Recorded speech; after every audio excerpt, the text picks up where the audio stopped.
Great. Looking good, feeling good. Let me check. Okay. Check, Okay. make sure. All right, yeah. Okay, good. We just asked the makeup to step aside so we can begin. Everybody quiet down on the set, please. I forget how wonderful it is to have a beard. I saw you combing it I earlier. comb it nonstop. Because I don't have anything else to work with. Really? So I'm like absent-mindedly when I'm watching TV, I'll just have my little comb and I'll just comb my beard because it's so like my brain's like, what is this? Right, it's probably soothing. It's very soothing. So I'm hoping that I don't give myself bald spots on my face. Right now, it's looking fabulous. Right? I'm It's looking nice. at it. It's I'm in training place, it to glistening. be nice and right.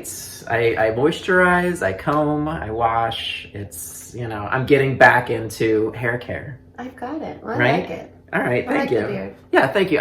Dan doesn't want it to get too long. Understood. Understood. I don't want it to get too long either. This is I've been trying to trim it off. No, it's Right at good right there. There's a rule, gentlemen, if you're listening and on the video for YouTube, how you measure where you want your beard to end is if you find your Adam's apple and then you put your index finger on it, the first knuckle of your index finger, that's the tip of your finger is where you should end your. This is new information. I'm Right? learning new things Because it every gives day. you a nice cut right there, and it accentuates your jaw. If you don't have a jaw, it gives you a jaw like me. It's nice. So right there. So do the finger trick, and you'll never. I don't have an Adam's apple. You don't have an Adam's apple, but hey, you don't have a beard either. No. So. Check and check. Check and mate. Yes. Wow. Yeah. It's getting colder.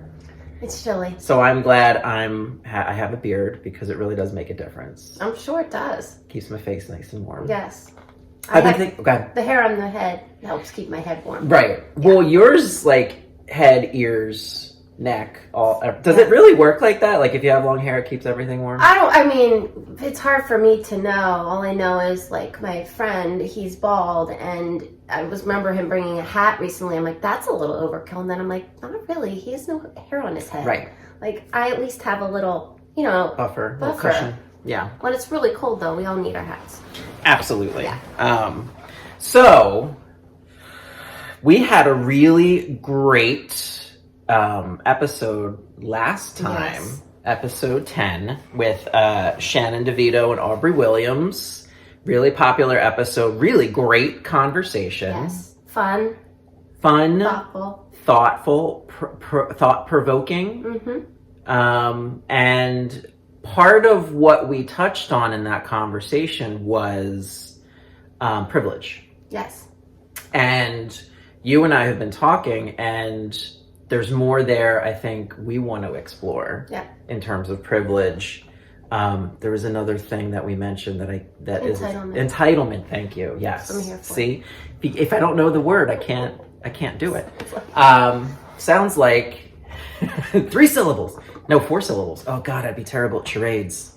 So today we want to talk more about entitlement and privilege. Yes. And like, why? Why do we pick this topic? Why do we pick this topic? But also, why? Why do so many people... I think this is a question from me. This is coming from my soul right now. It's like, why do so many people embrace privilege and entitlement so readily? Yeah, I don't know if I even know the answer. I think because it gives them power is the first thing that comes to mind for me. It gives them more power, allows them to get what they want easier if they use it. Mm-hmm. I also feel a little bit of, for some, insecurity could be behind it. I think with themselves, in the sense of if you don't really feel so great about yourself maybe in one area, then in another area of your life you might really abuse your privilege to feel powerful and important, etc., etc. Would this tie in with imposter syndrome at all? Could it be like a really strong reaction to feeling that way? Like the pendulum swings really far? I guess I didn't think about it that way, but I think if you think that episode, as well as, I don't know if it was that one or a different one, we talk about how if you're feeling really insecure in one area of your life, it can leak into others. And I think it can go the other way around, which ties into what we're talking about today. Whereas if you're feeling really small and insecure and unimportant, whatever the words might be, in one area of your life, then if you have another area of life where you believe you're perceived to be more powerful, more confident, more important, that you may blow that up quite a bit to make up for those other areas that you feel lacking in. Yeah. And I want to, we talked about this too, I want to address the elephant in the room. Yeah. There is literally an elephant here in the room. You can't see it. It's off camera. It's standing with all the makeup people. It's very well trained. No, the elephant in the room is this show, Hey, Let Me Ask You Something, is hosted by two white people, two cisgendered white people. And we realize talking about privilege and entitlement is, without a more diverse voice. We realize that is an issue. But also, I feel like I said this right before we started. I don't feel like we're aiming this conversation at anyone else but cisgendered white people. I feel like anybody who's not a cisgendered white person, especially anybody who's not a cisgendered male white person, this is for you. This talk is for you. Everybody else who is not a cisgendered straight white male, you can go. You may not need this. You may not need this. You can go try to turn listeners away. Go make some toast. Put some butter and jelly on it. Turn on Netflix, because this really is for a specific swath of people. And if you disagree with that, fine. We're good with pushback. That's how conversations start, and that's a great thing to happen. But at least for the two of us, we feel like this is really aimed at a very specific swath of people. And look, this could be the episode that people may have lots to say about, that as far as challenging us, as far as wanting to tap in more into pieces of because this is such a hot topic right now, right? So we encourage, as we always say, we really encourage people to push back, send additional questions or topics related to that you would like us to talk about. We welcome that. We aren't afraid of that. We don't get our feelings hurt by that. We're pretty tough, right, Ralph? Yeah. Well, you're pretty tough. I'm tougher than I look. I cry constantly. I'm surprised. I take a break for an hour while we tape this episode. Thank God. Right. To not cry, but then I'm very dehydrated every day because I cry so much. Oh. Yeah. You need a hug? No, I'm okay. Okay. That'll make me cry more. Okay. So, and also I want to mention abilities or disability as well, because that came up last week. And it was I noticed a lot of my blind spots. And I don't even know if I can say that. Places where my vision could be obscured about certain things. And, so not only, cisgendered people, white people, male people, but also people who are not disabled there's a privilege and a entitlement that comes with that as well. Absolutely. So this is a very, now that we're starting to have the discussion, I'm like, this is deep. This is a thorny patch of road that we're venturing into, but I'm ready for it. I feel like we've matured as a show enough and as hosts enough that we can. And again, this is just our opinions. We're talking through stuff. We don't have all the answers at all. We're talking at this, about this from our respective places in life and our, the journeys we've had over 40 some odd years on the planet. So,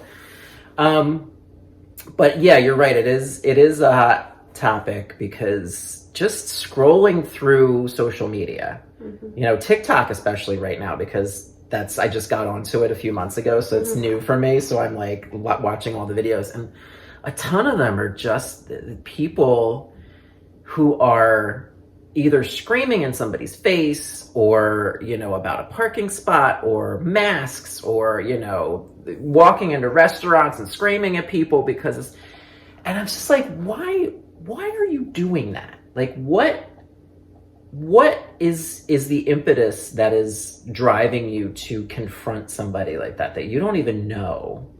Like, I would never even dream of doing that in a million years. But also that's because, of the life that I've led, I have never been a very confrontational person. So where do you, I think that's a good place to start. Is already like trying to come up with something. I think that's a good place to start is what do you think the impetus is that inspires people to confront each other like that? Somebody you don't even know. I think sometimes people take things personally as against them, as something somebody's trying to do against them, and so their reaction is so intense because they feel personally targeted, even when in most of these cases that's just not even it. I think it's people. It happens a lot when we have people that are very used to things being done a certain way and being treated a certain way, and then all of a sudden they're not. I'm thinking of this example where I was at the car wash, and every time I go to the car wash, there's some sort of debacle because the line goes down Spring Garden, and it's a busy road, and people butt in the line because they don't even know the line's back there, and it's a thing. And one day this guy butted in the line, and I was behind this woman in front of me, and then he was in front of her. And she's in her car, I think she was honking and yelling, and then she like jumps up out of her car and like ran over, and then he got out of his car and he was like really big, and then I think she quickly realized, I'm just gonna scurry on back to my car now. And then there was like a whole like love fest about it when they all both settled down in the actual waiting room in the yes, all of a sudden she's like, I wanted to curse. I was being ridiculous. Right. And it's like, how dare this person?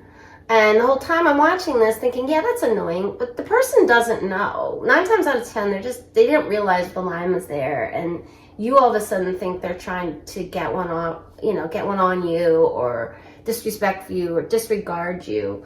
So I honestly know I'm saying the same thing so many times, that so many times this comes from your own stuff and your own insecurities, maybe even triggers from your childhood stuff that people go off the deep end about it.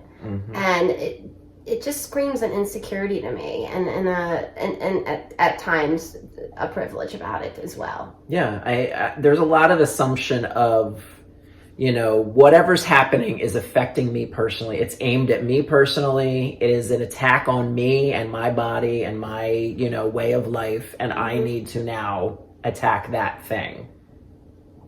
Somebody butt in front of you in line, like, right. Chillax. The line's long. If you're going to go there, you're going to be in line on a normal day for a while. That's just how it is there. And I get it. I understand that sometimes there is a very heated emotional thing that happens, and we're all, again, we've said this before, humans are emotional beings. It's how we process information and life in general. So emotions are there, they're not going anywhere. And I understand, we've all been there when something happens or somebody says something and immediately your anger monster's like, what was that? What did you say? Like, I get it, where it can go from 0 to 1,000. I've been there. And oftentimes, honestly, it's really a trigger for people that has nothing to do with what's going on, but it triggered something in them. So, like, I'll just make up an example with the lady at the car wash. Maybe she's got a deep-seated thing around being ignored, or always pushed to the side, or no one listening to her. All these, this is a total guess. I have no idea if what I'm talking about is right, but it's just to speculate, and I can't talk. possible idea of what could have happened. And so the reaction, this is total therapy stuff right now. The reaction is so intense, and like my guess would be, by what I saw in the waiting room after, that she probably went home and thought, wow, that was craziness. Like, why did I act like that? And then she'll be mad and think, why did I do that? It had nothing to do with the guy at the car wash. Right. And I knew that watching her, because I'm a therapist, and I watch this stuff and I'm like, oh no, that's mine. It had to do with whatever else is going on that's way deeper than that, way bigger than that, and that triggered it. Right. Yeah, power thing more often than not, Mm-hmm. I would think. And that's what actually gets me. I don't respond. I used to respond like that a lot. And I did some work on myself and realized what you just said. Like, it's not about the other person. It's not about the situation. It's something about it triggered me personally.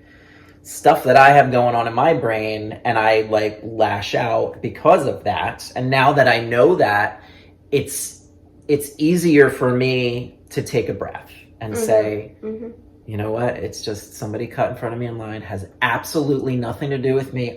You could have replaced me in that situation with a million other people, and it would have happened the same way, has nothing to do with me personally. And that actually helps me kind of relax into it. Like, you obviously have somewhere important to go. Right. You know, you do your thing. I'm fine, you know? And it's like, and then I try to picture the waiting room, like you said, like two steps ahead of like, okay, yeah, I could get super angry right now and cause a fight, but then after the emotion subsides, because it doesn't last forever, right. It's going to go away. You have that afterwards, like, oh, that was bad. I shouldn't have done that. And that's where I try to make my mind go first of like, do you really want to have to deal with that afterwards? And my brain's like, no, I don't. Yeah, you're right. And the problem is, and I don't want to go off too far on this clinical piece that I'm on here, but no, please. Is that sometimes people they just start self-deprecating and self-blaming and aren't able to take a step back. With a therapist, maybe could help them do this and say, what was that? What was that really about? What happened there for me? What was triggered? And if you can understand that, you're able to recover quicker, and you're able to not beat yourself up as much if you can really do the work to figure out why that's happening. Yeah. And I think one of the big impetus for us to talk about this today was a very specific kind of person. And I want to be careful because we don't want to, it starts with a K, and it's usually aimed at a certain kind of white woman. Yes. We don't want to perpetuate the stereotype, so I'm not going to go into that. But those are usually what people think about when you talk about privilege and entitlement, is those kind of people that have a very over the top reaction to things that are happening, and then use immutable qualities of themselves to jockey for power in the situation. Yep. Did I say that okay? That was, I think, trying to be as clinical as possible. What we're talking about. Man, that was tough. My brain's like, all right, leave me alone. I'm going to go to sleep. Like, I just want to say it. I just want to say it. But it's interesting. I can only speak for myself, but it's interesting because this system we exist in was built for people who look like me to succeed without a lot of effort. Right. And so it's, you know, when something challenges that, yeah, it is jarring because we just haven't been exposed to, you know, any other kind of point of view about it, you know. And so I welcome being challenged about stuff like that because it makes me a better person. Yeah. And that's really what I want to do, you know. I don't want to skate through life. I don't want to have everything handed to me. I want to fight for stuff and work for stuff. It just makes it feel like I earned it, you know? I don't know. You were going to say something? No, I was going to say, I don't know why this keeps, I keep thinking about this, but one of the things, and I don't know if I'm going to articulate this well, that I notice is standing in line. Standing in a long line. Mm-hmm. I've just noticed that non-white Yeah. Cisgender, I forgot what you were doing earlier. Not people who are not white. Yes. Are much more impatient waiting in line than, are more patient than white people in line. I don't know why this jumps out at me all the time, but I actually look around and observe it. It's like white people don't have to wait as long. I don't know. This is not a theory. This is something I have observed, and it doesn't happen all the time, but and it doesn't mean there was a scene either. Mm-hmm. I can see it. You can tell when somebody's really annoyed that they have to be waiting, mm-hmm. and they're very agitated. Mm-hmm. I just feel like they're always white. Or if someone's causing a big thing, like where is my food, or where is this, or where's my prescription, or whatever, or why I have to wait in this line for this. I've just noticed that I've seen a lot of privilege around it, like subtle privilege. And don't ask me why I recognize this, but I do all the time. Because I am a very impatient person, very. Mm-hmm. And I've worked so hard in lines to not be that way. Like if I'm doing it, I need to keep it in here because mm-hmm. I don't want to be that person. I don't want to present that way. Because I probably am, just like all the other white cisgender women out there. And so I don't know why that jumps out at me, Ralph, or why, but I've noticed it. It's a classic example. Waiting in line is something we all have to do. We wait in line a lot for different things. And you're right. When I think about who I've seen having a problem waiting in line, or, a problem with something, waiting for a check, waiting for something, waiting in general, it's usually people who look like us that are mm-hmm. like, there's a we have to talk about there's a gnat. I don't know where it came from. It looks like he's gone, but he's not on your hand. Yeah, I don't know. He's hiding. He's hiding somewhere. He'll be back. All right. He's actually our guest. Plotting his revenge. Oh no! I hope I didn't crush him. Man, I want all of our guests to feel welcomed and safe, and not crushed by my giant hand. No, it's a way to. I think there's a feeling that I shouldn't have to wait in line. Yep. This is not for me. Yep. This is for everybody else. Yep. I'm different. I shouldn't have to do this. Yep. And then I immediately think, why? You're no better than any of us. If there's a line, I'm going to wait in line. Everybody else is waiting in line. I'm not any different from any of these people. I just want to get my thing. And it cracks me up more than anything. Like, where do you have to go? Are you a doctor? Or most of the time, these people have nowhere to go. Right. If you're a doctor and somebody's like dying, coding on a table, why are you at Home Depot buying screws? Maybe rethink your choices. But it's always something. It's not a life or death. I could understand if it's like life or death. Yes, absolutely. Fight for your life, fight for your rights, whatever. But if we're all at Home Depot waiting in line to buy stuff, and you're just impatient and don't want to wait in line, too bad. Right. Wait in line like the rest of us. Right. Yeah. Sorry. Guess. I had a thought. I also think it's the way people, like, what people are used to. The way people are used to being treated. So it's like, it's even if you go, somebody lives in a middle to upper class suburb, okay, and they're in different types of stores or restaurants. I feel like sometimes there's, I don't know if I'm generalizing here,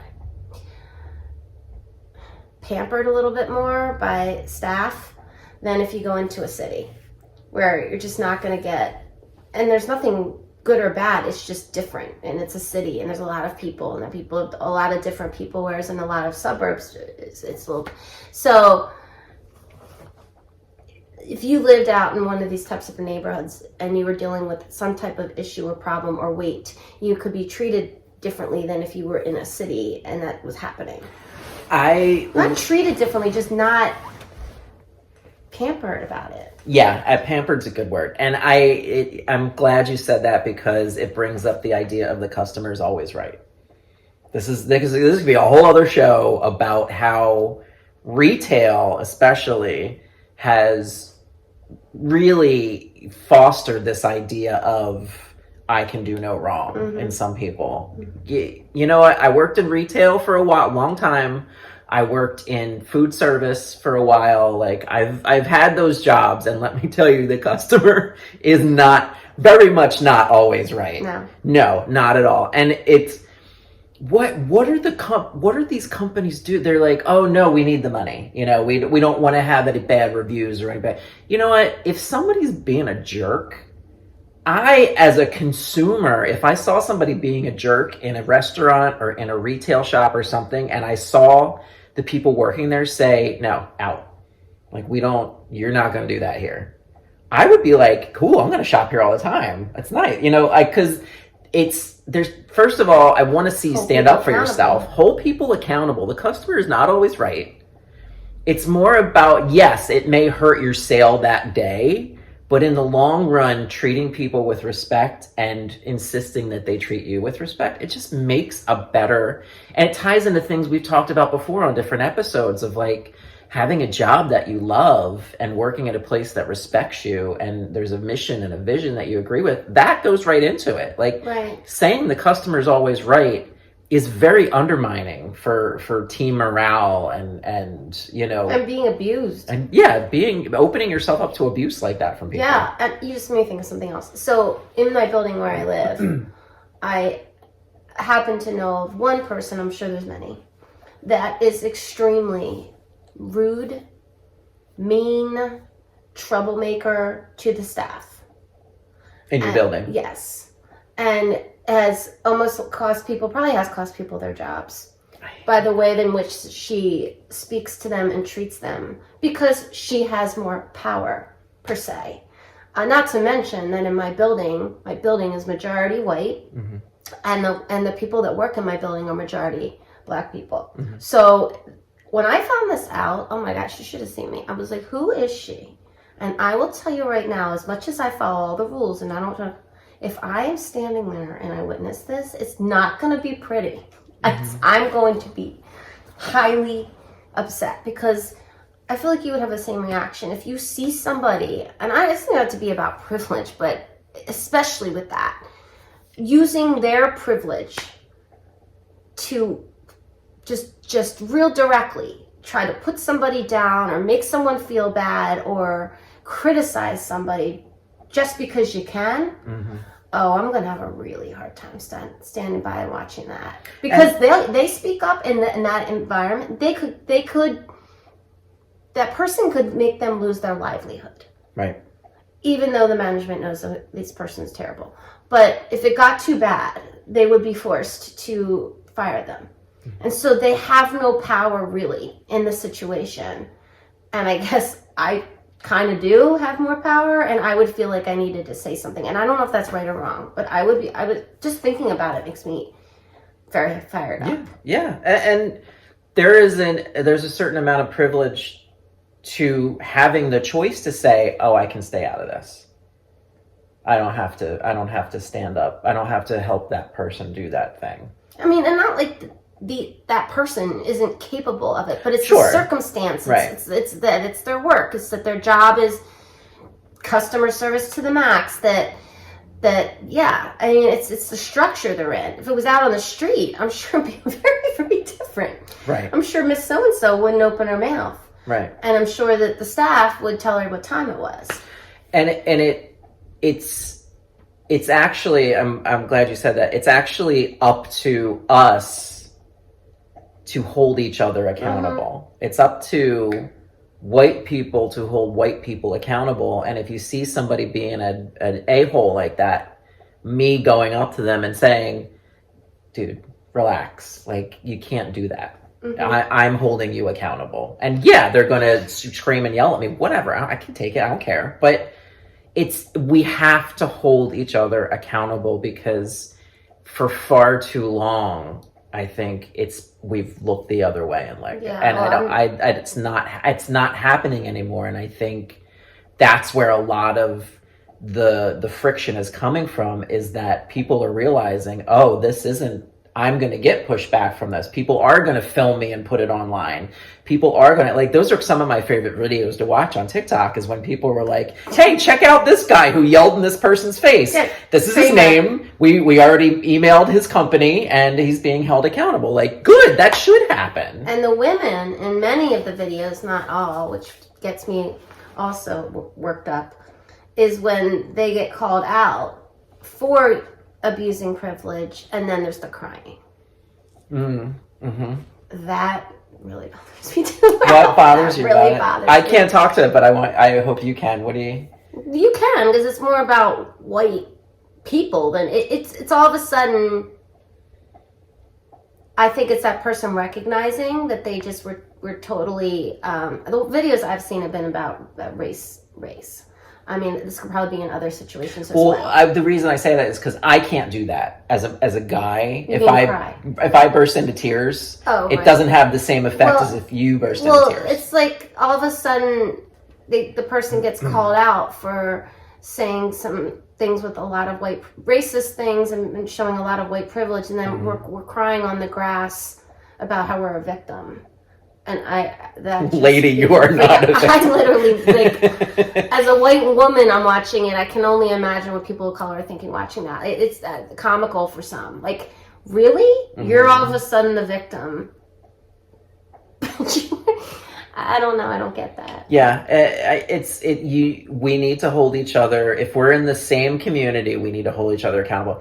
Same thing for the LGBTQ community. You know, there was this one video I saw where this really lovely guy who was a little overweight said, you know, and didn't go out a lot, said, you know, and I'm probably butchering this whole story, but people out there may know what I'm talking about.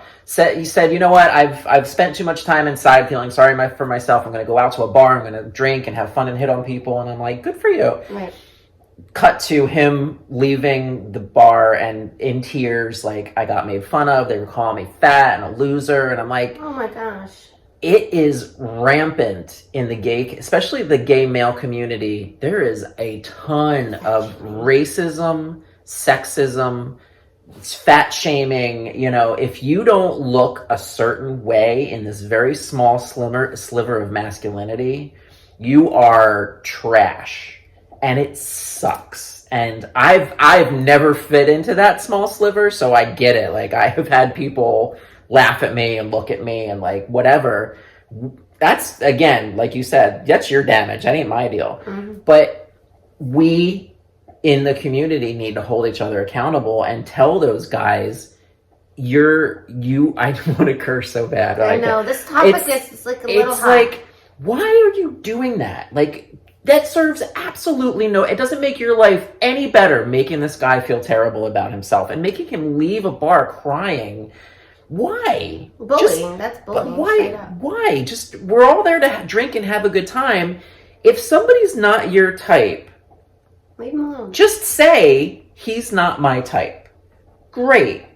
Don't call him ugly or fat or shame him in any way. Sorry, could you say that again? No. Sorry. Siri. That's not the first. Siri really wants to be part of the podcast. Wow, my watch has been dying to be a part of this podcast. Maybe I saw it swirling around. I thought maybe something was going on there. We should try. I want to see if we can try. Maybe we should have Siri as a guest. We should have Siri as a guest.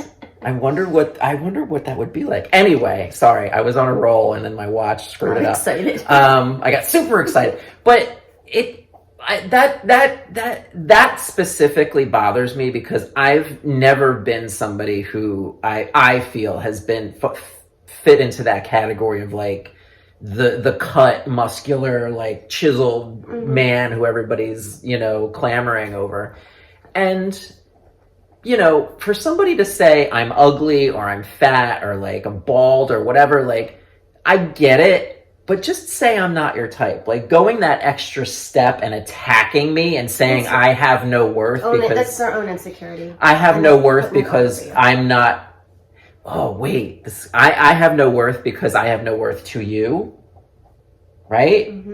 Bull hockey. Like, get that out of your head immediately. That's terrible in and of itself. So if somebody's not your type and you don't find them attractive, that's fine.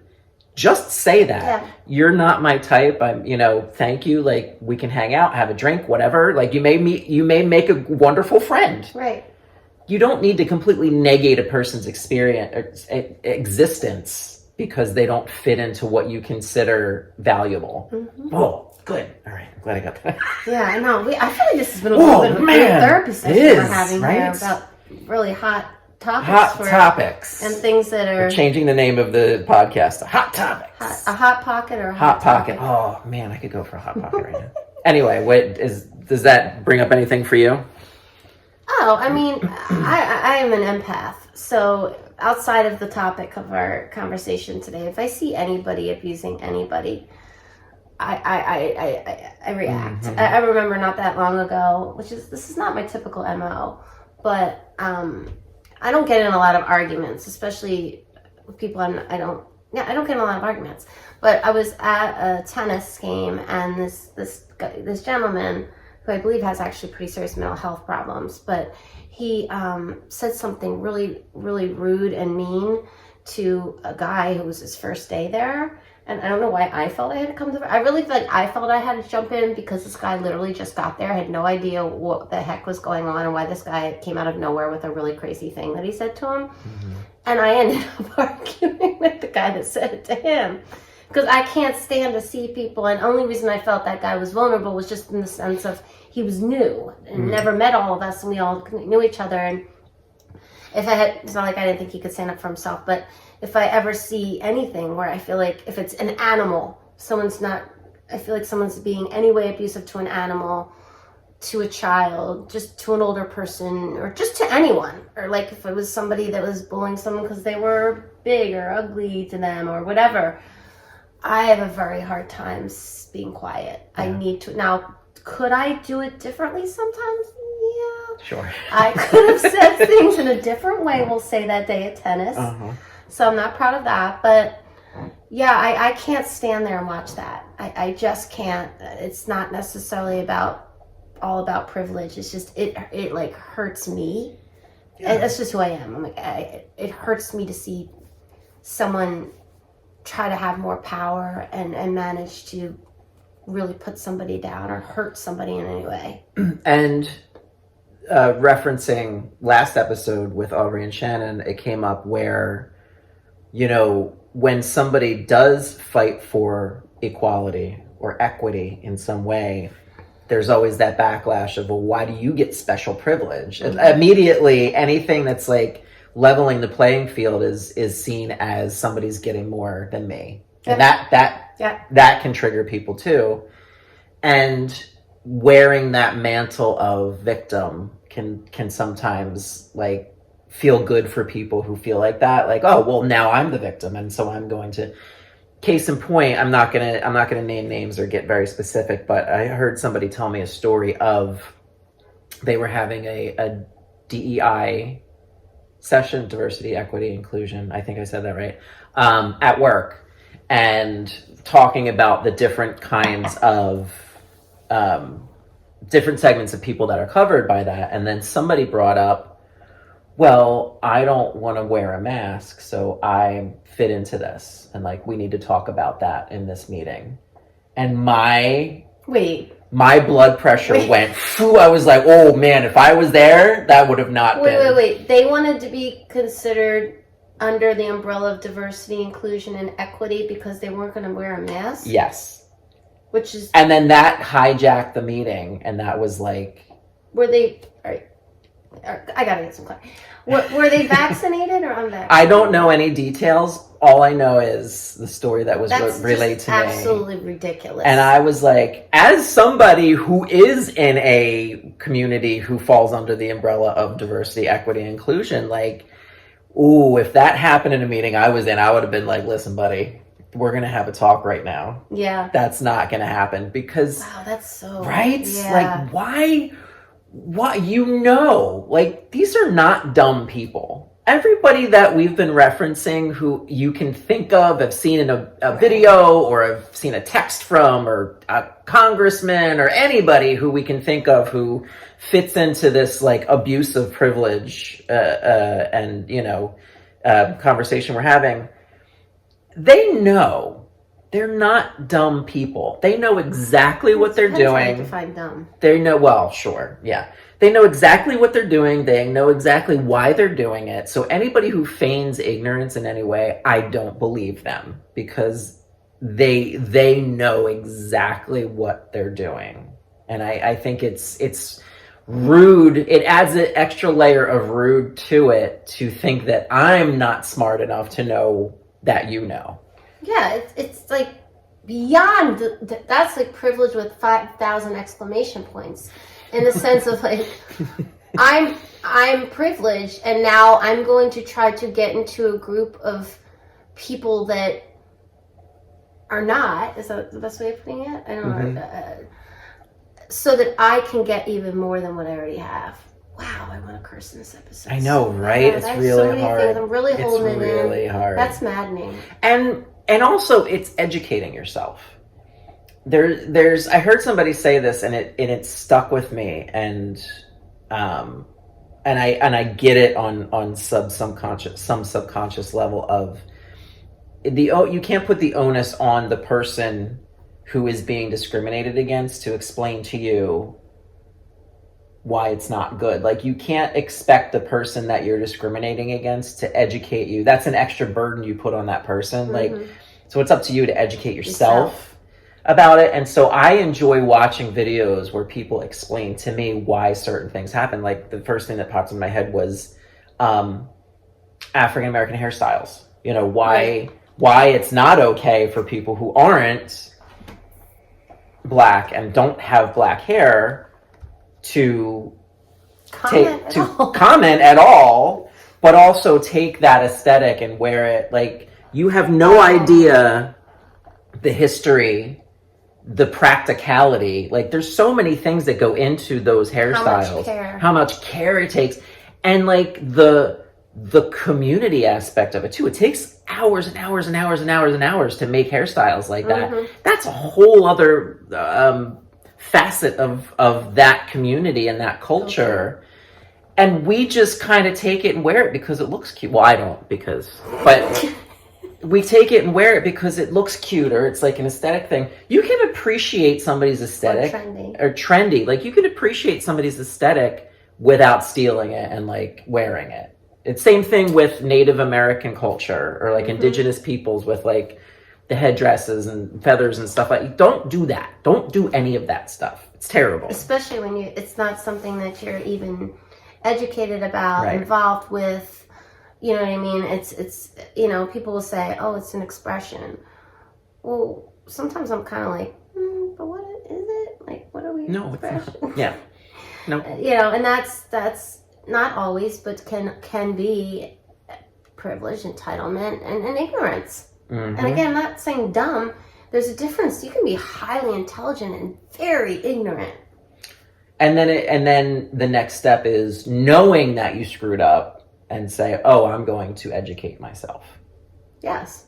And I think that's the difference. I think people, when you hide behind your privilege and say, oh, well, it was just, you know, whatever. I just wore that hairstyle because it was cute. You know, okay, fine, whatever. Like, no, that's not the right answer. Like, say, oh, you know what? I get it. I'm going to educate myself. I appreciate you calling me out and saying it. I'm going to do better. Great. But that also, I understand, that also puts you in a place of less power, having to admit a mistake and say, you know what, I was wrong. I'm going to do better next time. Not a good place to be, not a comfortable place to be in. No, but I saw so much of this, not to cut you off. No, please. But I saw so much of this, especially when, you know, the Black Lives Matter movement, I'll just say movement because it's the issues that prompted the movement have been going on for way too long. And the protesting and the rioting and all that, and all the discussion that surfaced just really prominently. There were a lot of people that a lot of clients and maybe some people I knew personally that were really, I think, humbled of like, holy crap, I really have not known what the hell I've been doing, thinking, contributing to, just not knowing enough about. And I did see that, not saying these were super, like people walking around like I'm so important, but just taking a step back and really recognizing that I have a lot to learn, I have a lot to do, I want to do, and I don't know what to do, but I want to do something, and a real awakening that, okay, where did it go from there? I don't know, but it was a lot of people, and of really being like, gosh, I really didn't get it, and now I want to get it, and I'm not really sure how, and being very uncomfortable with it, with themselves, and just not a bad way deflated, that sounds terrible, but just really like humbled is that, like, I don't know what the right word is, but just like, oh wow, oh, I didn't know I was doing this. I don't know if you know what I mean. Yeah. Oh no, absolutely. But I saw a lot of that, but ultimately that's not enough to make the changes that need to be made in this country. But I thought it was the only time I've ever seen that with that book is still here. I did not get it. So anyway, I think that speaks to what you're saying. Yeah, absolutely. It's and there's people who are much smarter than me that can speak to this specific point, but there is a actual term for like when we as white people realize, oh wow, like the system is not, wow, this is screwed up how the system is set up for me, and also realizing we have the power to make changes that other people don't. And the more I want to shift into like ways that people can kind of address this in their own lives. And I think you said a great thing, like addressing it in real time when it happens, like you seeing somebody talking to somebody in your building, and you can go up and say, hey, nope, smack his hand, or the last episode we had with Aubrey and Shannon. Aubrey is great at making sure posts are accessible for everybody. She reposted her posts about our last episode because the closed captioning wasn't right. Not closed captioning. Yeah, the captioning wasn't right, and she wanted to make sure it was right so people could read it. That kind of stuff. Yeah. It's an extra step, but really, it's time well spent, because I'm trying to make it a point to put subtitles on all my videos and like make sure everything's accessible, because it's just, first of all, it's just good business. Like the more people that see my stuff is the more people that can connect with me to do stuff. But also I want people to enjoy my content. I enjoy making it. I want people to enjoy listening to it or reading it or experiencing it. Little things you can do like that. And the second really big thing is educating yourself. Yeah. Please educate yourself. Speaking as a member of the LGBT community, I'm tired. I don't have time to educate you about what I go through or about. This is how my friend.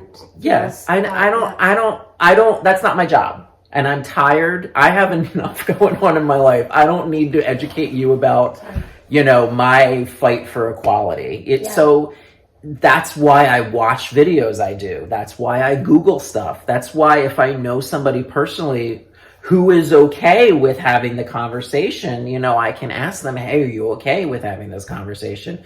Or I ask them little things, especially like for me, what pops into my head is I am friends with a few trans people. And yes, there was a learning curve in terms of pronouns, making sure I'm using the correct pronouns.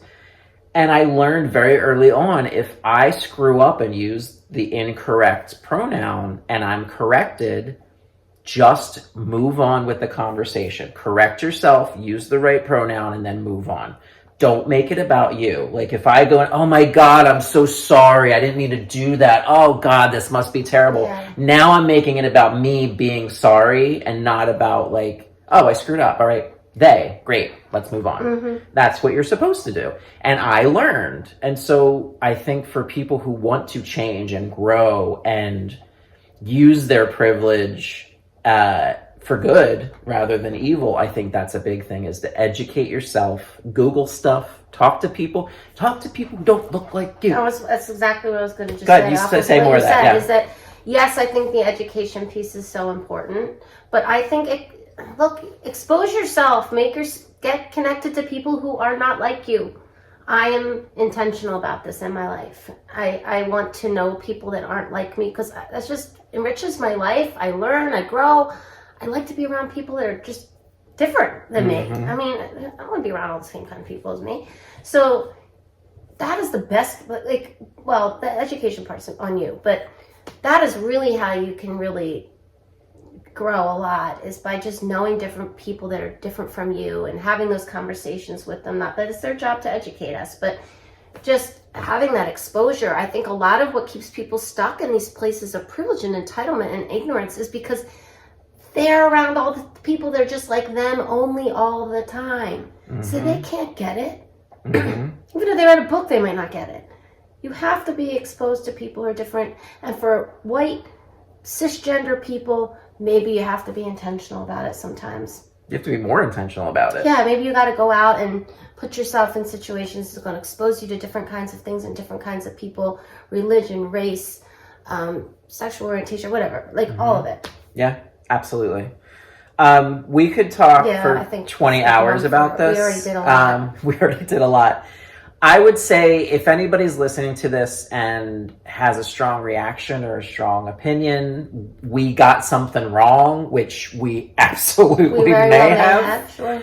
Please let us know, because we want to use our position and our voice to amplify points of view and topics that may not be amplified. So that's one thing I want to do with this show, is make sure that we talk about topics like this that may not get, the airtime that they need. Yeah, we may not always get it right. We may say, especially as two white people sitting here, we may have said something that offended somebody or was incorrect, and we welcome you. It's, hey, let me ask you something at Gmail.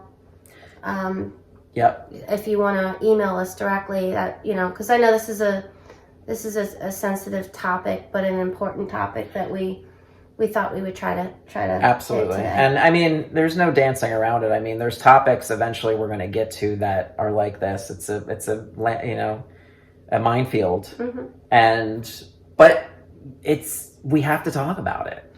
Yeah, and I think just always going off to, making sure I get this out there, that I don't claim to know everything because I make these attempts to do certain things in my life. I don't claim that I'm not I'm not a cisgender white woman with privilege, because I sure am.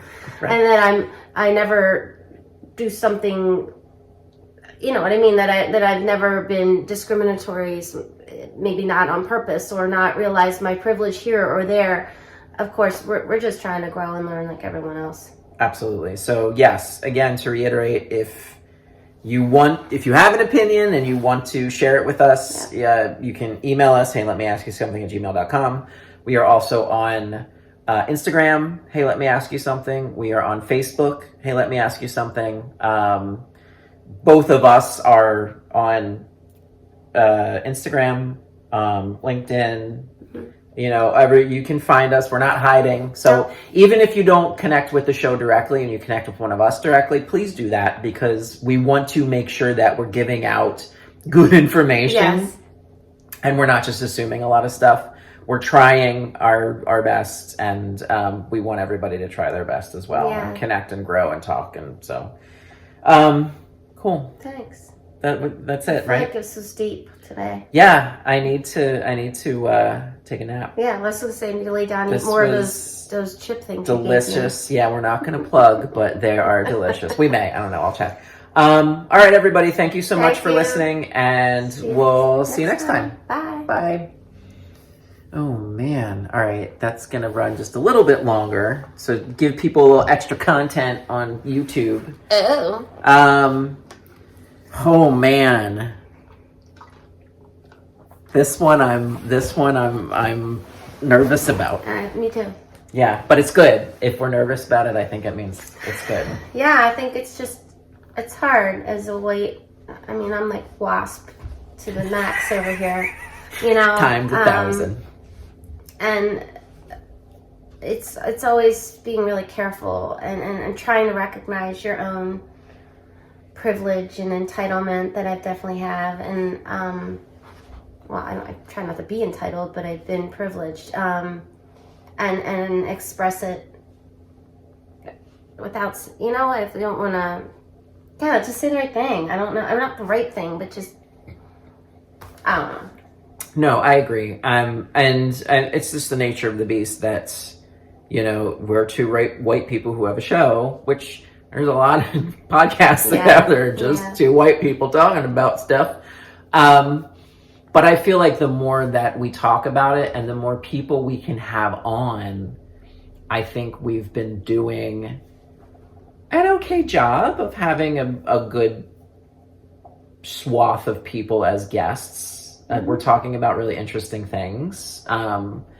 But I would like to do even more of that. Yeah, more diversity. More diversity, more different points of view, because I think we're both similar in that we like hearing different people's stories. Like, I've lived as a white dude. I've heard all the white dude stories. I want to hear different stories about different things. And so the more we can do that, I think the better. Yeah, and I think maybe we even want to bring someone in that has a totally different take that we don't necessarily. Yeah. Well, I mean, actually, that can be good banter. I mean, we can absolutely respect differences and have good conversation around it. I mean, and I think we both know people in the DEI sector that we could have on that could talk about this. I think this is definitely something that's going to come up a lot. And I think it's good that it comes up a lot. The more we have this conversation, the better, especially with white people. Yeah.